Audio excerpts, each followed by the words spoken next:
Hi everyone, I'm going to review Haruki Murakami's book 1Q84. I listened to it on audio.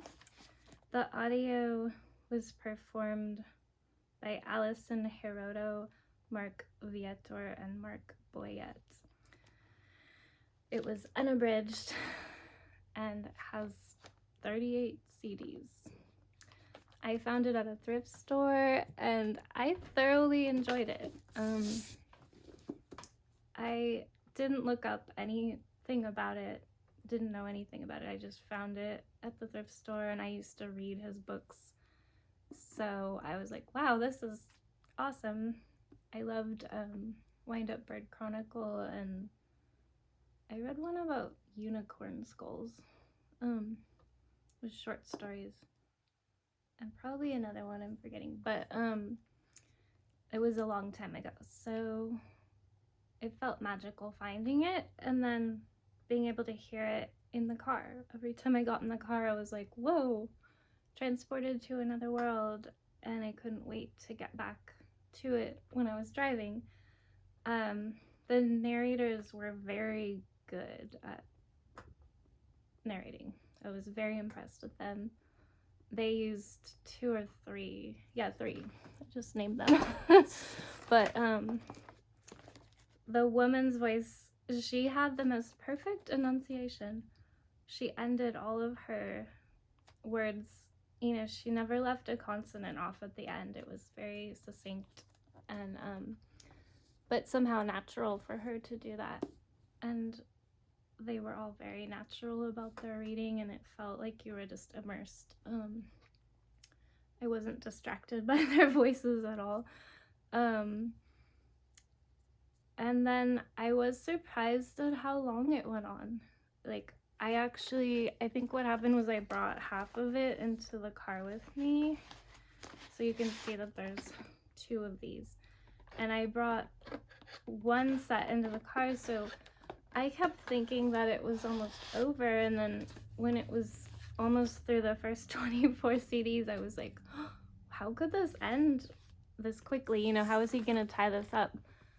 And then I realized I didn't have the second half, and I thought somehow by that time I had just forgotten that I even had it in the house. And so I asked my brother, and he got me the download on the computer. So then I was bringing the computer in the car with me, although I did find the CDs, but it was kind of easier to just have it.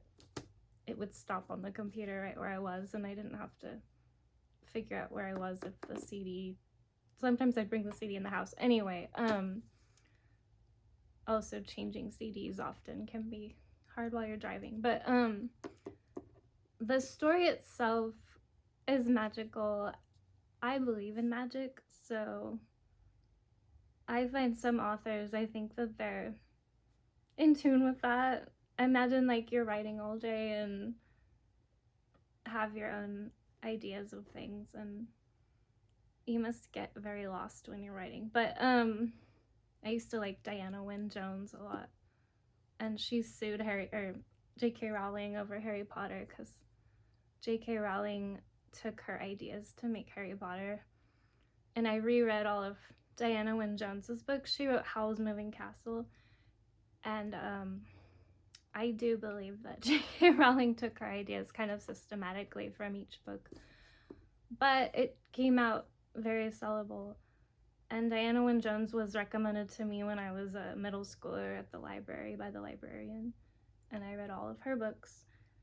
And it was so cool they made Howl's Moving Castle into a movie. But sometimes I think I associate Murakami with that vein. Maybe because Howl's Moving Castle was made by Japanese makers too. It's like a certain feeling where you're like, I guess magical realism, or they say like surrealism in the reviews of this book, but to me it seems like magical realism. I didn't read or watch other reviews of this book, but I did get the gist that some people did not like it. Just from reading Google's explanation, and I peeked at one review, but on YouTube. But I did enjoy it, and I do agree the ending could have been better, I think. But the immersion, it's like, I think if you want to be immersed for a long time in a story, and it feels like real time, like it feels like you're there with them day after day. Towards the end, that kind of increases and he ties it together. But I found myself imagining like him writing it a lot. I kept thinking of him writing it, and I kept wondering, at first I thought he might have been younger when he wrote it, because one of the main characters, Tango, is in his 30s, and I thought, well, I wonder if Murakami was in his 30s, but no, he was 60 to 61 when he wrote it.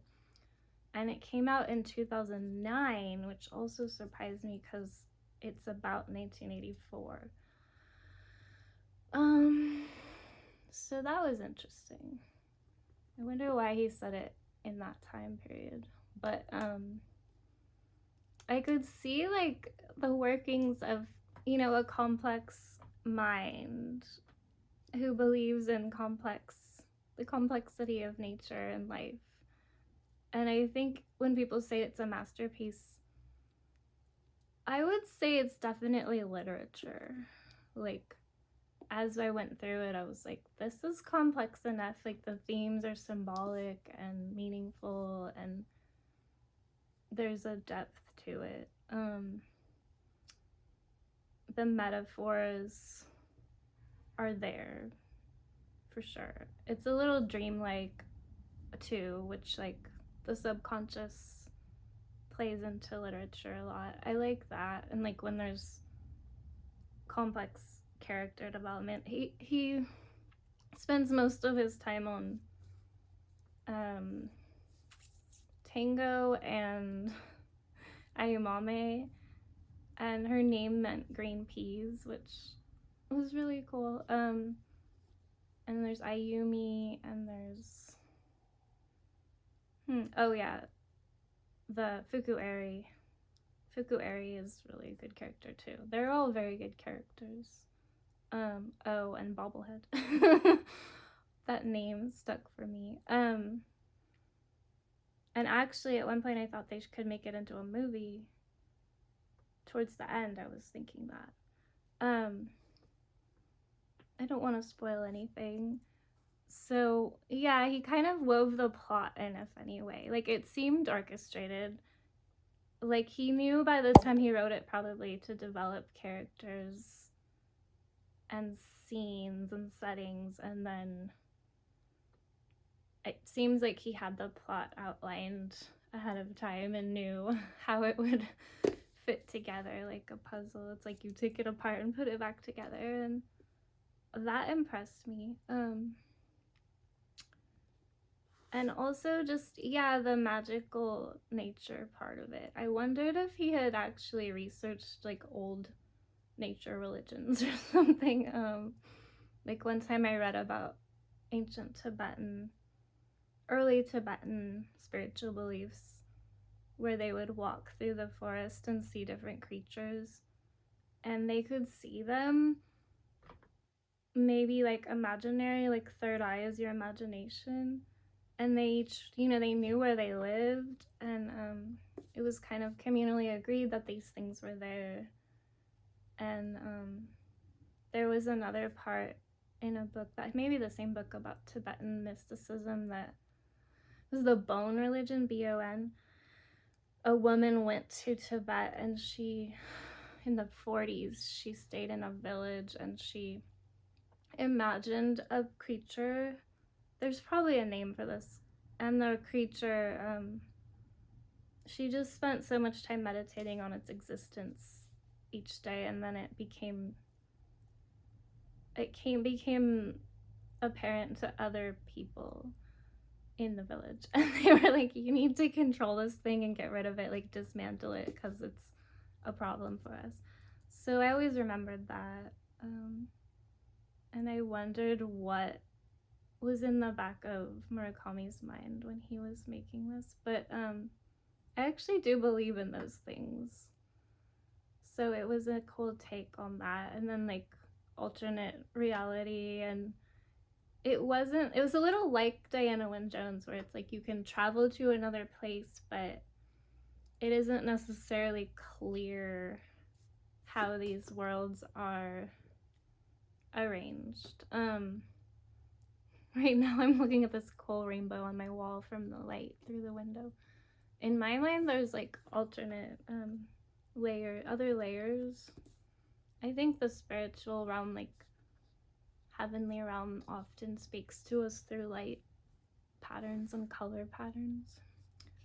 Or when you see like the depth of colors and lights. What else was I gonna say? Oh, anyway, I really liked it. The theme of the cult, there's a cult in it and a leader, and like the processes in that were quite, he kind of took some risks, I think. Like the subject matter could be controversial for sure, and I kind of admire him for doing that, like for exploring territory that makes people normally very uncomfortable. I think that was interesting. I think maybe that also contributes to it being literature. It was fearless of him, I think, and pretty deep. Like he touched on some like ethical questions and some like took other sides to things that you would normally just condemn immediately, and he showed both sides. It was like one character's totally against this and other characters are like participating because they have their own beliefs going on, and then there's a whole spiritual realm where it has a whole different meaning.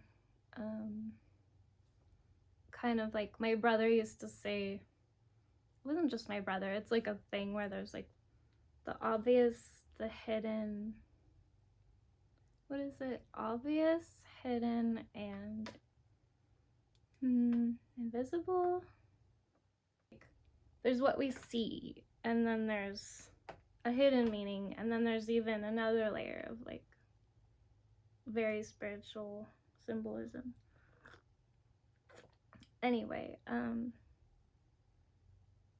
what else? Oh, I was gonna show my cup. It has ET. It's handmade. I found it in San Francisco one time. This side has a different ET. And it was in the thrift store for $1 at the Salvation Army.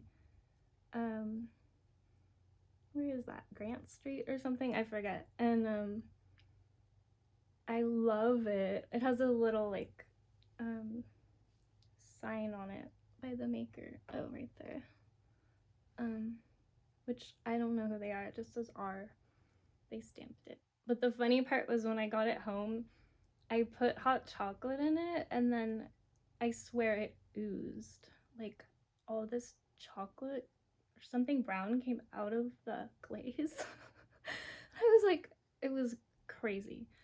But it seemed fine after that. I just thought it was strange, super peculiar. And I've been making my own coffee lately with a little espresso machine.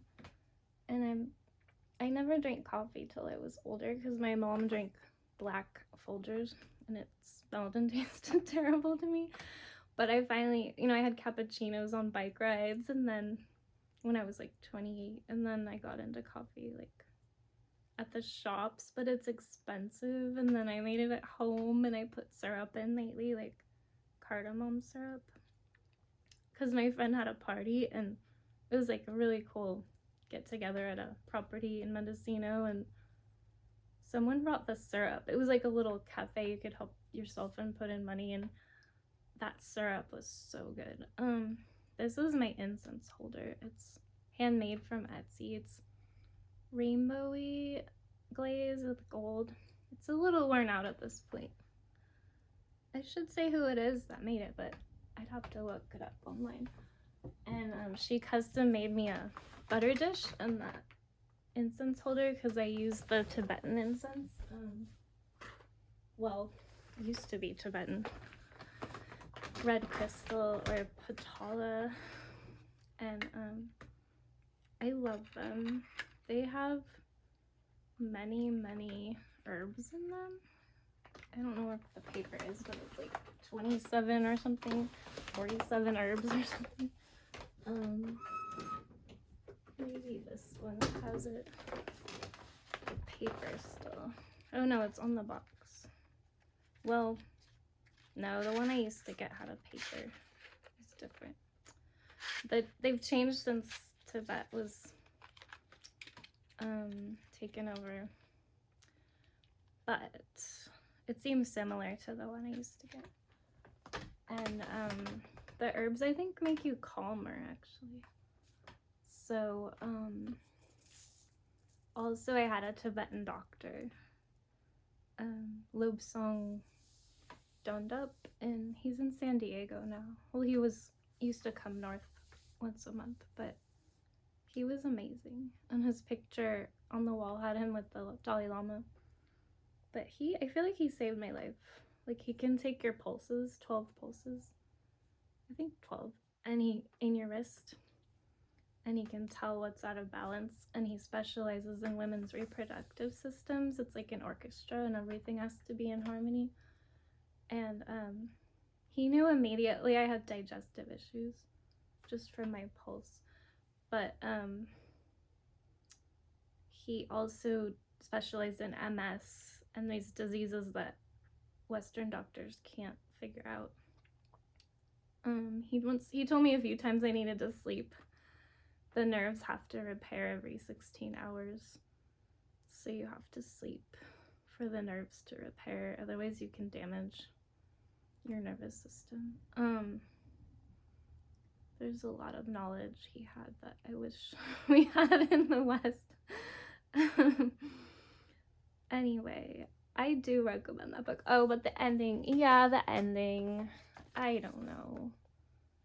I wonder if he got tired of it, or they were rushing him, or they could have been rushing him because, oh, the other cool part is at the end, the translators are interviewed for like 30 minutes. I haven't actually finished that part, but I heard the first 10 minutes, and they were really interesting. Like, the process of you know, you'd have to learn the language, Japanese, and then, you know, go over it with a fine-tooth comb and write out what you think it should be and check with the author, and then they would get a revised copy and have to go over it again. And so I was empathizing with that. It sounded hard. And they said they were being rushed, I think, possibly, I'm not sure. But I wonder if Murakami, like, the ending, it was beautiful, but I just wonder, it seemed sudden, I guess. I don't know. I don't want to give it away or anything. It just, a lot of people have complained about the ending. But I think it's still worth. I didn't read it, I listened. I feel like maybe reading it would be a little tedious, but I enjoyed listening to it. There was something nice about that. Like, I used to always read books, and lately I've been doing more audio, and it's a different part of your brain, like oral storytelling. I think it reaches us in a different way, I think. But okay, so one of the best parts was how long it took. I thought at one point he was torturing me, and I got mad. But otherwise it was like this delicious torture. I was like, he's just playing with the audience, like making this suspense last so long. There was just a lot of suspense, but it was very slow. Like if you were in a real life state of love where you had like the love drug going on and everything was important.